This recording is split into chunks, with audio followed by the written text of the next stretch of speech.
अस्सलाम वालेकुम जी, अहमद शेख आप लोगों के साथ बाइको पेट्रोलियम पाकिस्तान लिमिटेड का फंडामेंटल प्लस रिजल्ट एनालिसिस करते हैं, प्लस इसका पाकिस्तान रिफाइनरी लिमिटेड के साथ कंपैरिजन भी करते हैं। उसके बाद इसकी टारगेट प्राइस भी डिस्कस करेंगे, स्टॉप लॉस पॉइंट भी इसी वीडियो में हम डिस्कस करेंगे। सबसे पहले तो इक्विटी ये आप लोगों के सामने है जी, 20 बिलियन की है। लॉन्ग टर्म लायबिलिटीज़ हैं 27 बिलियन की, करंट लायबिलिटीज़ हैं 74 बिलियन की। तो current plus non current liabilities 101 अरब रुपए की बनती है। करंट एसेट्स हैं जी 37 अरब के, जिसमें इन्वेंट्री है तकरीबन 25 अरब रुपए की। तो ये आप लोगों के सामने है जी क्विक एसेट्स जो कि 12 अरब रुपए के बनते हैं। तो इसकी डेट टू इक्विटी रेशो 5 है, करंट रेशो इसकी 0.51 है और क्विक रेशो है 0.17। तो ओवरऑल देखें तो फंडामेंटली ये कंपनी कोई अच्छी कंपनी कंसीडर नहीं की जा सकती कि नेट जो इसके टोटल लॉसेस हैं वो अच्छे खासी अमाउंट के हो चुके हैं। एक्यूमुलेटेड लॉसेस या रिजर्व के नाम से ये जो मेंशन होता है, तो इस वजह से डेट टू इक्विटी रेशो काफ़ी पुअर है। करंट रेशो भी कोई ख़ास अच्छी नहीं है और क्विक रेशो तो बिल्कुल ही ख़त्म हो गई। अब इसको अगर हम इन्हीं रेशोज़ को हम पीआरएल की रेशोज़ के साथ कंपेयर करें तो पीआरएल की डेट टू इक्विटी रेशो बहुत ही बुरी है, इससे भी 5 गुना बुरी है, 25 है। करंट रेशो उनकी इससे बाइको से पुअर है। इसी तरह क्विक रेशो उनकी थोड़ी सी बेहतर है ये बाइको की निस्बत।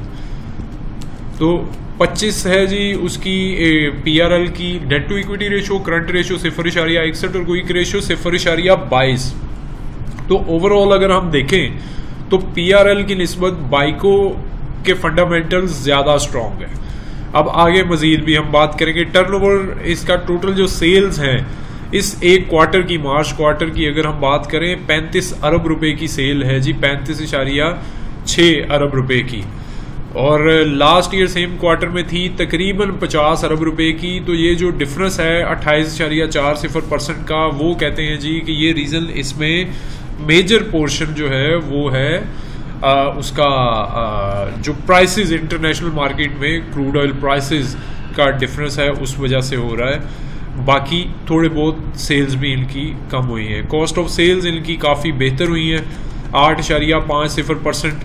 और ये कहते हैं जी कि कॉस्ट ऑफ सेल्स बेहतर होने की वजह इन्होंने इन्वेंट्री मैनेजमेंट अपनी बहुत अच्छी की। और इन्वेंट्री मैनेजमेंट में बहुत सारी चीज़ें आ जाती हैं कि बल्क में क्वांटिटी ले ली, प्लस इन्होंने स्टोरेज की जो कॉस्ट है उस पर कंट्रोल किया, ट्रांसपोर्टेशन जो लाने तक के लिए और बाकी सारी चीज़ें हैं वो इसको बेहतर तरीके से मैनेज किया है।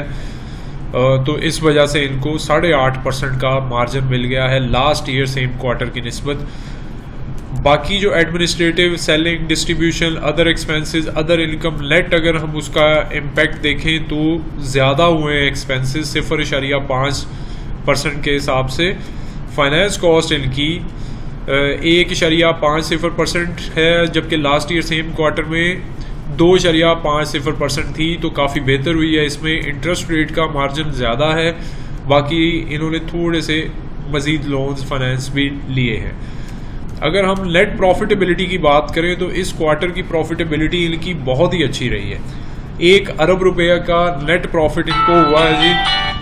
और लास्ट ईयर सेम क्वार्टर में 3 अरब रुपये का लॉस था, जो कि 6% सेल्स का अमाउंट बनता था, और अब 3% है जी सेल्स का नेट प्रॉफिट। तो 9% प्रॉफिटेबिलिटी में फ़र्क पड़ा है।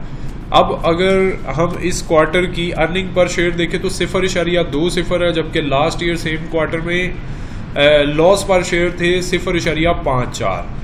ओवरऑल 3 क्वार्टर्स की जो इनकी अर्निंग है, टोटल प्रॉफिटेबिलिटी है, वो 1.6 अरब रुपए की हो चुकी है और अर्निंग पर शेयर 0.31 रुपए की हो चुकी है, जबकि लास्ट ईयर सेम क्वार्टर में 0.57 लॉस पर शेयर था। और अगर हम पीआरएल के साथ देखें, कंपेयर करें, तो पीआरएल की सेल्स जो इनसे ये अगर हम बात करें इसकी एक क्वार्टर की, मार्च क्वार्टर की, तो 76% है, मतलब 24% कम है सेल पीआरएल की इसकी निस्बत। और 3 जो 3 क्वार्टर्स गुजरे हैं उनकी सेल्स ओवरऑल देखें तो तकरीबन 36% पीआरएल की सेल बाइको से कम है। इसी तरह प्रॉफिटेबिलिटी अगर हम बात करें तो पीआरएल का 3 महीने का जो प्रॉफिट है 53 करोड़ रुपया है और 3 क्वार्टर्स का जो प्रॉफिट बनता है वो 62 करोड़ रुपया बनता है और इससे 3 गुना ज़्यादा बनता है जी बाइको का प्रॉफिट भी। अब नंबर ऑफ शेयर्स का फ़र्क होता है प्लस फ्री फ्लोट का फ़र्क होता है और जो बाइको की फ्री फ्लोट और नंबर ऑफ शेयर्स ज़्यादा हैं, इस वजह से अर्निंग पर शेयर उसकी निस्बत कम आ रही है। लेकिन ओवरऑल नंबर्स की बात करें तो हर लिहाज से बाइको इससे बेहतर चल रहा है। अब इसकी टारगेट प्राइस अगर अज्यूम करें या प्रिडिक्ट करें दिसंबर 2021 तक के लिए तो मेरे ख्याल में इसकी टारगेट प्राइस 16 रुपये से 17 रुपये के दरमियान हो सकती है और ट्रेंड इसका अप है। स्टॉप लॉस पॉइंट आपका 11 है इनिशियल और 10 रुपये है जी नेक्स्ट स्टॉप लॉस, जो स्प्लिट बाइंग और स्प्लिट सेलिंग करते हैं उनके लिए। और जो एक क्लोजिंग इसकी अगर 11 रुपये 60 पैसे से ऊपर हो जाती है और अच्छे वॉल्यूम के साथ हो जाती है तो फिर ये शेयर बहुत जल्द आपको 13-14 रुपये में भी नज़र आएगा। तो कंपनी के प्रॉफिटेबिलिटी आप लोगों के साथ डिस्कस की। इसके अलावा ये जो कंपनी का बिजनेस है या नेचर है उसके हवाले से भी बात करें तो ये कंपनी सब्सिडरी है बाइको इंडस्ट्रीज़, जो कि मॉरिशस की जो कंपनी है उसकी सब्सिडरी है, मतलब इसकी पेरेंट कंपनी मॉरिशस में है। कंपनी 2 बिजनेस में इन्वॉल्व है। सबसे पहले ये ऑयल रिफाइनरी बिजनेस में है और साथ में पेट्रोलियम मार्केटिंग कंपनी के तौर पे भी काम कर रही है। और जो ओवरऑल इसकी रिफाइनरी 2 रिफाइनरीज हैं उसकी total capacity 1,55,000 barrel per day है।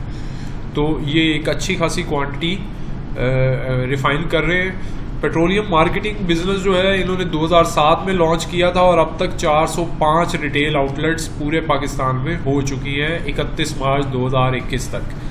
तो इसी पीरियड में इन्होंने जो 3 क्वार्टर्स गुजरे हैं इसमें तकरीबन 3 अरब रुपए की अपनी प्लांट एंड मशीनरी में एडिशन की है। अपनी जो प्लांट फैसिलिटी है, प्रोडक्शन कैपेसिटी है, टेक्नोलॉजी है, उसमें एडवांसमेंट की गई है। प्लस कंपनी के डायरेक्टरान का भी यही ओपिनियन है बाकी रिफाइनरीज़ की तरह कि हमने गवर्नमेंट के साथ काफ़ी सारी डिस्कशन कर ली है और हमें लगता है कि रिफाइनरी की जो पॉलिसी है वो प्रॉपरली जो हमने सजेशंस दी हैं उसके अकॉर्डिंग आ जाएगी। अगर तो ऐसा हो जाता है तो फिर ये कंपनी अपनी मज़ीद कैपेसिटी को, प्रोडक्शन को और दूसरे जो ऑपरेशंस हैं उसमें बेहतरी लाने के लिए उस रिफाइनरी पॉलिसी को वेल करेगी और इस तरह से अपने आप को पहले से काफ़ी सारी बेहतर पोजीशन में ले आएगी। तो ओवरऑल देखा जाए तो लॉन्ग टर्म मुझे ये ठीक लग रहा है। प्रॉफिटेबिलिटी में भी आ गए हैं, काफ़ी टाइम से ये लॉसेस में थे। ये सारी रिफाइनरीज ही लॉसेस में थी, अटक रिफाइनरी अभी भी लॉसेस में है, लेकिन बाइको, पीआरएल, एनआरएल अब प्रॉफिट में आ चुके हैं। तो उम्मीद की जा सकती है कि ये लॉन्ग टर्म में मज़ीद शेयर प्राइस के एतबार से भी बेहतर नज़र आएंगे। ये कोई बाइंग सेलिंग कॉल बिल्कुल नहीं है। अपने हिसाब से वर्किंग करके और अपने target price, risk reward ratio set करके एंट्री लीजिए। और मैंने ये आप लोगों के साथ कंपनी का जो भी डाटा था मेरे पास अवेलेबल था वो मैंने आप लोगों के साथ शेयर कर दिया है। कोई सजेशन हो, कोई मज़ीद इन्फॉर्मेशन हो इसी कंपनी से रिलेटेड तो आप मुझसे शेयर कर सकते हैं। चैनल लाजमी सब्सक्राइब कर लें ताकि आपको और भी बहुत सारी कंपनीज़ के मैंने फंडामेंटल्स और रिजल्ट एनालिसिस शेयर किए और फ्यूचर में भी करूँगा, वो सारी अपडेट्स आपको रेगुलरली मिलती रहे। अपना ख्याल रखें। अल्लाह हाफिज़।